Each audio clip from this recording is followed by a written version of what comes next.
Mm, Welcome to the channel, viewers. Dr. JWA, theologist. Covert Female Narcissism, episode 39, when you realize fear was holding the relationship together. At first, you thought it was love keeping you there. Commitment, hope, patience.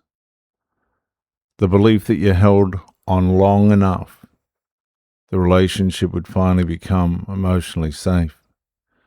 But slowly something began exposing itself underneath the attachment. You were not only staying because you loved her, you were staying because you were afraid. Afraid of withdrawal, afraid of abandonment, afraid of replacement, afraid of the cold silence that followed honestly, afraid of what your nervous system would feel if the connection finally broke. For now the room feels guarded, her tone is calm, too calm, and your body already starts arranging itself around the possible consequences. That matters, because covert female narcissistic abuse often survives through emotional fear, disguised as devotion. And you call it patience, you call it loyalty, you call it trying harder. But underneath it, your nervous system is calculating. What will keep the warmth? What will prevent the distance? What will avoid the punishment? What will stop the atmosphere from shifting? And that's not peace. That is emotional captivity. Viewers, love should not make fear feel like commitment. But with the covert female narcissist, eventually it does. Especially after repeated cycles of intermittent warmth, emotional withdrawal, admiration instability, triangulation pressure, seductive re-engagement, self-suppression, attachment panic, have trained your body to fear losing connection more than losing yourself. And the frightening part is how normal this becomes. You stop noticing how often fear decides for you.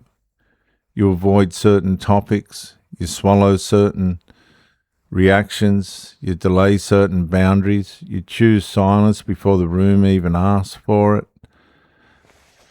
But for now, the glass rests untouched beside the plate. You hear yourself agreeing too quickly, not because you actually do agree, but because disagreement has started feeling expensive. And somewhere underneath that moment, the truth begins forming. Fear has been managing the relationship longer than love has, and that recognition lands hard. Because once you see it, you begin reviewing everything differently. How many apologies were fear? How many compromises were fear? How many reconciliations were fear? How many times did you call it love when your body was really trying to avoid another emotional collapse? Viewers, love should not make your nervous system obey what your soul no longer trusts. But eventually, with the covert female narcissist, it does. And over time, the devastation deepens, because fear slowly becomes the hidden structure holding everything together. Fear of her mood, fear of her distance, fear of her attention drifting somewhere, fear of being emotionally replaced, fear of discovering the relationship was never as secure as you kept pretending it was. And viewers, this is catastrophic deception. The relationship may still look alive from the outside, but inside it is being held together by emotional threat, nervous system memory, and the terror of what happens if you finally stop adapting. For now, the hallway's quiet. Your chest feels tired before anything even happens. And suddenly you realize something you cannot unsee. you were not protecting love. You were protecting yourself from the consequences of no longer obeying fear. And that is when the relationship begins losing its disguise.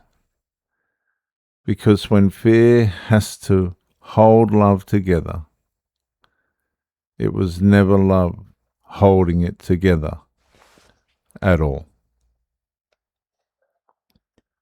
I'm Dr. JWA, your theologist. Like, share, subscribe. Bye for now.